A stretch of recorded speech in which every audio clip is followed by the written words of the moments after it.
Aujourd'hui, on va parler d'un sujet qui touche beaucoup de monde, l'amour en ruine. Ça sonne un peu dramatique, n'est-ce pas? Mais en réalité, c'est une expérience que presque tout le monde traverse à un moment ou à un autre. C'est ce sentiment que la belle maison que vous aviez construite à deux menace de s'effondrer. Les fondations tremblent, les murs se fissurent et on se demande si tout est sur le point de s'écrouler. On a tous connu ça, le début est magique. Chaque jour est une nouvelle brique ajoutée à votre édifice. On construit des souvenirs, des projets, des rêves. On se sent invincible, comme si notre amour pouvait résister à toutes les tempêtes. Et puis, un jour, sans qu'on s'en rende vraiment compte, le silence s'installe. Les rires se font plus rares. Les petites attentions, ces petits gestes qui disaient « je pense à toi » disparaissent. C'est là qu'on commence à sentir le froid s'infiltrer par les fissures. Qu'est-ce qui se passe à ce moment-là? Souvent, c'est la routine qui s'installe, ce voleur silencieux de passion. On oublie de s'étonner, de se surprendre. On commence à prendre l'autre pour acquis. La communication, qui était le ciment de votre relation, devient une simple formalité. On parle de la liste de courses, des factures à payer, mais on ne parle plus de soi, de ses peurs, de ses joies. On cesse de se regarder vraiment. On voit l'autre, mais on ne le regarde plus. C'est une pente glissante. On se sent seul, même en étant à deux.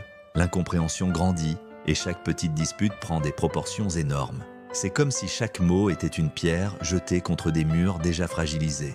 On se sent fatigué, vidé. L'idée de tout réparer semble une montagne insurmontable. On se dit « à quoi bon ?» C'est peut-être la fin. Mais attendez, avant de tout démolir, posons-nous une question essentielle. Est-ce que les fondations sont encore solides? Est-ce qu'il reste de l'amour, même un tout petit peu, sous les décombres? Parce que si la réponse est oui, alors tout n'est pas perdu.